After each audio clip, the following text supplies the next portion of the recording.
bienvenue à tous sur cette table ronde dédiée au retour d'expérience sur le résidentiel. Merci d'accueillir Gérald Mauruc, adjoint au directeur de la région Île-de-France-Normandie de la société Cercal, qui aura le plaisir de vous présenter nos deux autres intervenants. Oui, bonjour, merci.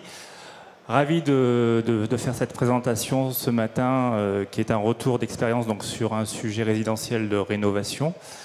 L'opération se situant à Cervon, dans le 77, se prénommant donc Vert Essence. C'est une opération donc, de transformation de bureaux en logements et qui vise la certification NF Habitat HQE. Donc, je suis accompagné des représentants de la maîtrise d'ouvrage, Zahira Aboufaïm, qui représente Arcade Vive Promotion, le maître d'ouvrage sur ce projet.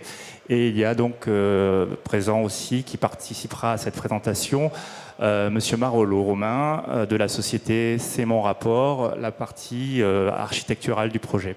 Enfin, je reprendrai la parole en fin d'exposé pour présenter la partie certification NF Habitat HQE qui est visée donc sur ce projet en rénovation. Je passe sans plus attendre la parole à Zahira pour présenter le projet.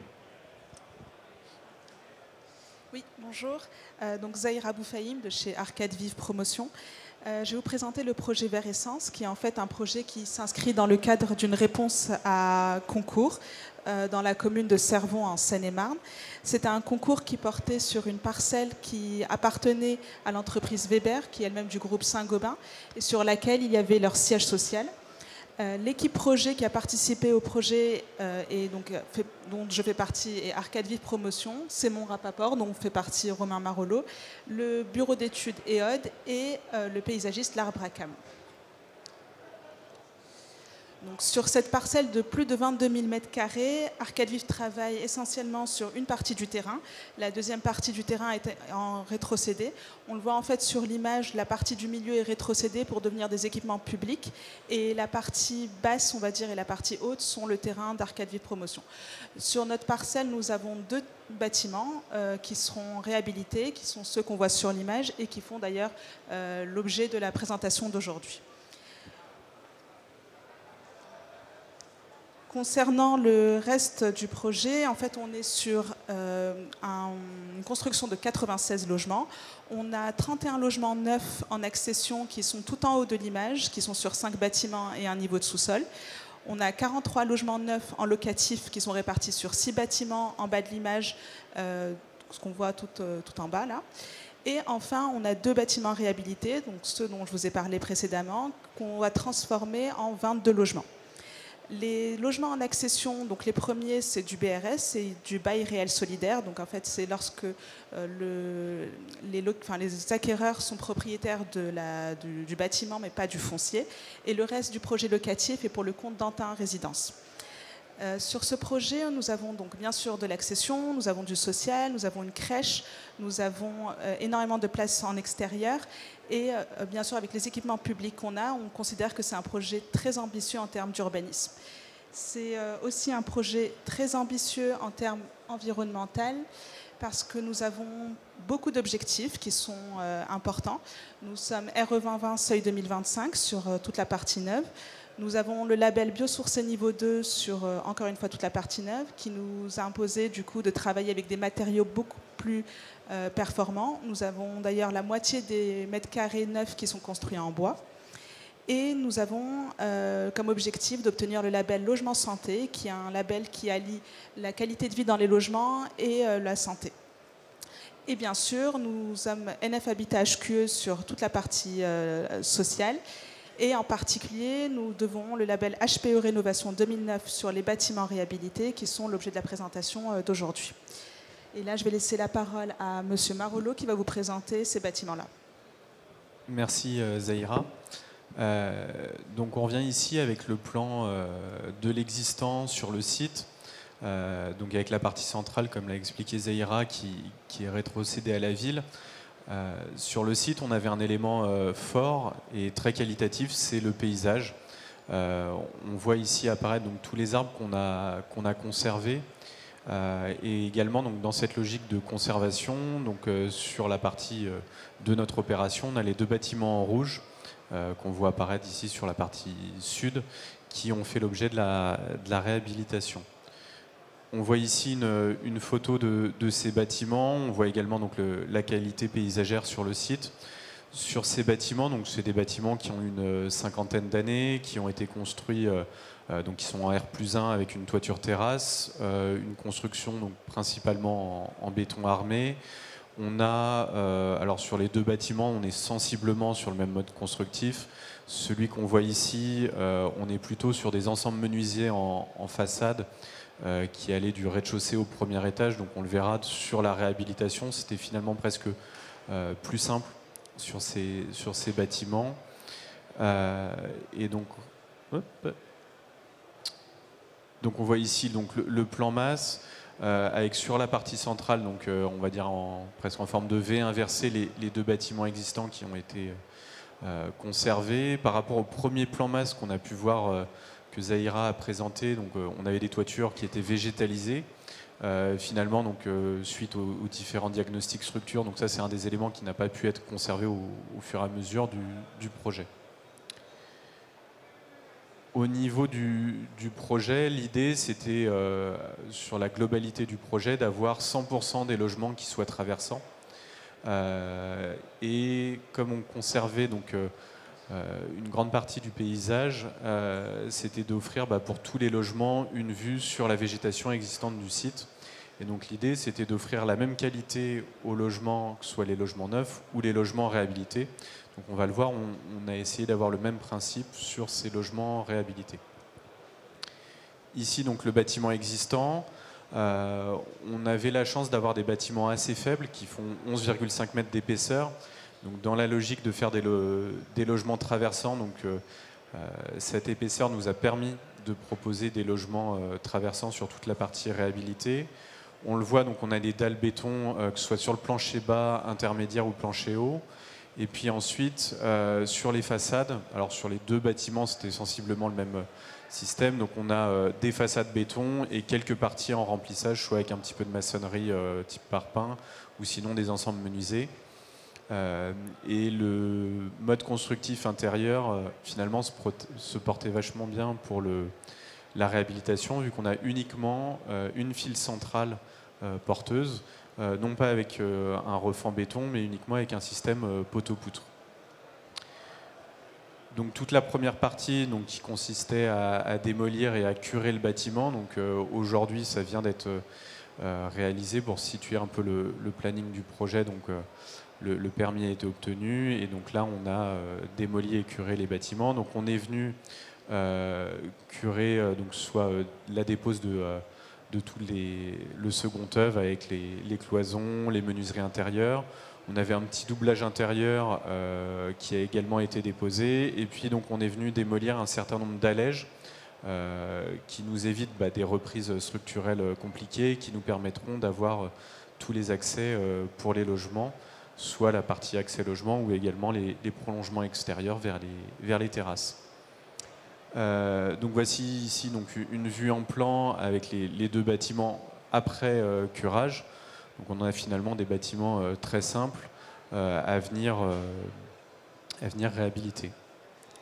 Donc le principe qu'on a développé sur ces bâtiments, c'est le même qu'on a eu finalement sur les logements neufs, avec une façade dédiée aux accès. Donc soit des logements à rez-de-chaussée accessibles directement depuis l'extérieur, ou sinon des logements en étage distribués par des principes de coursive qui ne desservent à chaque fois que deux logements pour éviter qu'on ait à passer devant les pièces de vie des logements. Donc on a ces éléments qui sont rapportés et donc qui sont à la fois supportés par un système de poteaux et puis également qui viennent se raccrocher en façade ponctuellement. Sur la façade de l'autre côté, donc on vient construire les mêmes éléments avec ici des balcons rapportés. On a profité donc de ces travaux pour isoler l'ensemble du bâtiment, uniquement donc les façades et le plancher haut. Pour des questions techniques, on n'a pas isolé le plancher bas du bâtiment. Pour la production de chaleur et d'eau chaude sanitaire, donc on est venu positionner en toiture terrasse des pompes à chaleur.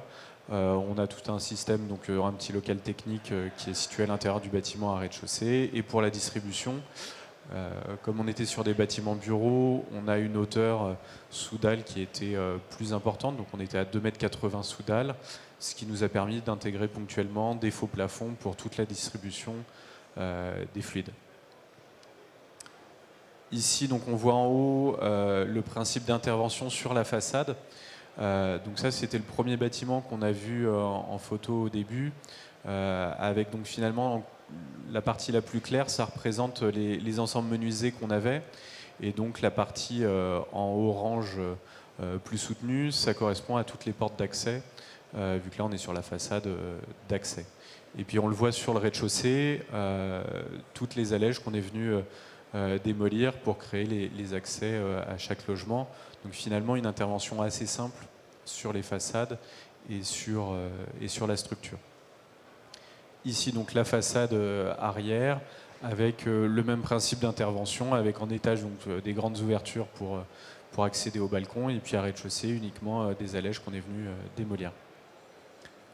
On voit ici donc ce même bâtiment avec en haut la façade d'accès et en partie basse les prolongements extérieurs. Ici on est sur le rez-de-chaussée avec tous les balcons et terrasses, et donc l'ensemble des logements qui sont traversants. Merci. Merci Romain. Donc, à présent, on va regarder le volet certification visé sur ce projet, puisqu'on est sur une certification NF Habitat HQE en rénovation. Il faut savoir qu'aujourd'hui, la majeure partie de nos opérations sont en rénovation, visent la certification NF Habitat, la base, et 30% uniquement vont viser le niveau HQE, ce qui est le cas sur cette opération. Donc c'est une opération exemplaire qui va chercher la partie environnementale liée à HQE. Donc je vais vous expliquer en gros ce qu'il y a derrière. Alors déjà, un petit rappel, qui nous sommes. Je fais partie d'une société qui s'appelle donc Cercal Qualité Certification, elle-même faisant partie d'un groupe Qualitel qui est une association créée par les pouvoirs publics en 1974. On fête cette année nos 50 ans d'ailleurs, afin d'améliorer la qualité du logement, donner de l'information au grand public et soutenir les organismes œuvrant pour le logement des plus défavorisés grâce à la filiale fonds de dotation. Au sein de Qualitel, il y a 4 entités. Cercal Qualitel Certification qui délivre les certifications NF Habitat HQE, que je représente, Kiosque Qualitel Expertise, qui est la partie ingénierie de Qualitel, Qualitel Formation pour les formations des professionnels, et Qualitel Solutions, qui est la partie plus numérique des projets. Alors, Qualitel Solutions produit notamment un carnet d'information du logement, le CIL, le CLEA, pardon, qui répond au CIL. Au sein de Qualitel, nous avons au conseil d'administration tous les acteurs du logement sur le territoire, les associations de consommateurs, les financeurs, les acteurs de la filière de construction, et l'État et les collectivités siègent dans notre conseil d'administration, ce qui fait que quand nous prenons des décisions de faire évoluer nos référentiels, il y a un consensus, une garantie de pluralisme et d'impartialité. On est unique sur le marché à avoir ce conseil d'administration aussi diversifié. Voilà pour la présentation de Qualitel. Nous produisons donc des référentiels appelés NF Habitat HQE, qui sont sur l'ensemble de vie du cycle du bâtiment, aussi bien en construction, donc la création de logements, l'exploitation en pleine propriété, en copropriété, et bien sûr, ce qui nous intéresse ce matin, la rénovation des bâtiments. On est sur tous les applicatifs, logements étudiants, collectifs, foyers, etc. On a des référentiels sur toutes ces destinations. Alors, comme vous l'avez compris, il y a 2 niveaux de marque, le niveau NF, Habitat, le repère de confiance, la certification qui intègre les qualités techniques essentielles pour un bâtiment. Et puis, on a le niveau NF Habitat HQE qui va chercher la performance, le côté environnemental du projet. Alors, on use des marques NF et HQE parce que nous sommes en convention, Cercal est en convention avec l'AFNOR, certification pour la marque NF, et bien sûr l'alliance HQE-GBC France pour la partie HQE et donc performance environnementale. Nous sommes nous-mêmes contrôlés par l'État, le COFRAC, qui nous, tous les 2 ans, vient regarder nos process, nos procédures et qui nous donne les agréments pour pouvoir exercer la certification et exercer notre métier d'organisme certificateur. Le référentiel dans son ossature, vous l'avez sous les yeux. Il y a 3 engagements techniques, la qualité de vie, la performance environnementale et la performance économique, qui composent donc le cadre de référence du bâtiment durable de l'Alliance HQE-GBC. Vous avez des thématiques dans chaque objectif et puis dans les encadrés bleus, les rubriques techniques qui composent le référentiel et que le maître d'ouvrage va devoir respecter pour pouvoir être certifié à la fin du projet. Avec 2 niveaux, donc toujours pareil, le niveau NF Habitat en bleu ciel et le niveau HQE en bleu marine. Donc les rubriques, vous les avez sous les yeux. Des fois, il y a du niveau NF Habitat dans une rubrique et du niveau HQE. Des fois, c'est que niveau HQE. Donc là, Arcade Vive, sur ce projet, va devoir gérer pratiquement tout le référentiel puisqu'il y a du bleu marine sur toutes les rubriques. Il y a des rubriques en pointillé bleu, ce sont des rubriques à venir parce que nous avons une direction d'études et recherches au sein de Qualitel qui œuvre pour la qualité du logement et sur des thématiques qui seront à venir et qui seront rajoutées dans les futures versions de référentiel qui sont aujourd'hui encore pas réalisées. Alors, il faut savoir qu'en rénovation, le fonctionnement est un peu différent de la construction parce qu'en construction, vous devez réaliser toutes les exigences du référentiel selon le niveau que vous allez chercher. Là, en rénovation, on s'adapte au programme de travaux. C'est-à-dire que vous avez un programme de travaux, le maître d'ouvrage va devoir nous donner son CCTP, nous donner son programme de travaux et on s'adaptera à son programme de travaux en fonction des éléments qu'il y a sur le CCTP. Si, bien sûr, il n'y a pas de l'eau plomberie, par exemple, on ne va pas aller voir la plomberie sur le sujet. Alors, en niveau NF Habitat, dès le niveau de base, on a quand même des minima, ce qu'on appelle des minima techniques. Coûte que coûte, le maître d'ouvrage devra les respecter. Alors, sur le NF Habitat, on est sur plutôt des généralités techniques, le respect du code de l'urbanisme, etc. On va quand même s'attacher à regarder la sécurité et la sûreté des habitants. C'est très important pour nous. Donc, on regarde la conformité des garde-corps, la sécurité incendie sur tous les projets, la sécurité électrique et la sûreté des habitants dans les logements et dans la résidence. On va regarder la partie énergétique, bien sûr, du projet avec un minima, on l'a vu avec Zahira tout à l'heure, de niveau HPE rénovation, c'est-à-dire un CEP de 150 kWh par an de consommation d'énergie primaire. Voilà nos minima, ou alors un gain de 40% dans les énergies après travaux. Voilà pour le niveau de base, on va dire NF Habitat. Alors, ce qu'engendre la certification NF Habitat HQE, cette fois-ci, vous avez aussi des minima techniques. Au-delà du programme de travaux, on va aussi s'attacher à faire respecter des minima techniques qu'on a vus précédemment dans le niveau NF Habitat, et on va rajouter les minima que vous avez sous les yeux. Donc, on a des sujets plus environnementaux, puisqu'on est sur la partie performance. On va demander à ce que le maître d'ouvrage s'intéresse à la résilience vis-à-vis des risques du projet. Selon la situation géographique, il va falloir que le maître d'ouvrage identifie les aléas climatiques et ayant des effets significatifs sur l'opération et mette en œuvre au moins une mesure constructive ou organisationnelle afin de réduire les effets de cet aléa climatique. Ça, c'est une première idée qu'on a par rapport à la performance du projet et surtout la résilience du projet par rapport à ce qui pourrait se passer sur l'environnement. En performance énergétique, on va demander à ce que les isolants thermiques soient mis sous phase de dalle dans tous les logements pour bien sûr isoler les logements et avoir des performances énergétiques de bonne posture. On va demander dans le cadre des déchets et l'économie circulaire de valoriser à plus de 50% la masse totale des déchets générés sur le chantier. Ça, c'est très important.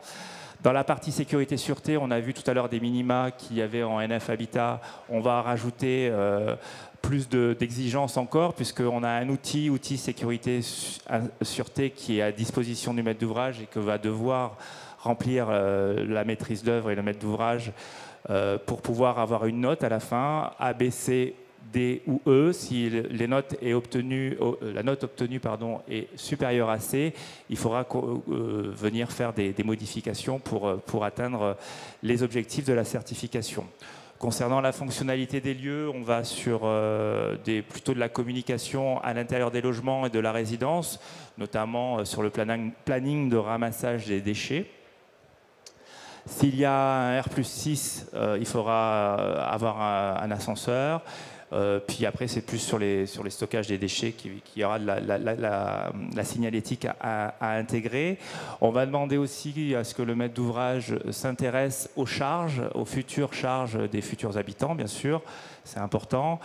Par rapport au mode constructif et au système de chauffage installé, on va demander à ce qu'il y ait la réalisation d'un comparatif de charges avant et après travaux. On va regarder bien sûr l'équilibre acoustique du projet, c'est très important puisque après il faut que les gens à l'intérieur des logements puissent être plutôt bien à l'aise dans leur logement et qu'ils soient protégés vis-à-vis des bruits. Et enfin, bien sûr, la réduction des consommations d'eau qui est un motif très important pour les années futures avec des robinetteries installées sur les logements qui disposent d'un régulateur de jet. Alors plus en détail, ça c'est les minima techniques obligatoires à chaque fois qu'on fait du HQE. On a regardé le programme de travaux sur ce projet et donc il y a des sujets qui s'ajoutent à tous ces points qu'on vient de voir. Je vais en détailler quelques-uns. Je ne peux pas détailler tous les projets, mais en tout cas tous les points. Je vais détailler quelques points qu'on a trouvés essentiels pour le niveau HQE. Alors dans la partie acoustique, on le voyait tout à l'heure, étant donné que c'est une rénovation lourde, il y a des sujets à traiter, les planchers à traiter, et de manière acoustique, c'est plutôt difficile quand on est sur de l'existant. Donc on demande à ce que, en tout cas, les logements soient isolés des bruits vis-à-vis des parties communes. Donc sur les revêtements de sol des parties communes, on va demander à ce qu'il y ait un revêtement qui protège des bruits de choc, avec une protection vis-à-vis des bruits supérieure ou égale à 19 dB. On a justement à la disposition, dans le cadre de notre mission d'intérêt général, Qualitel propose des guides acoustiques. On a un guide acoustique que vous pourrez retrouver sur notre site, qualitel.org. Vous avez un guide qui permet de trouver des solutions pour pouvoir, quand on est sur de l'existant, atteindre les objectifs de la certification au niveau acoustique.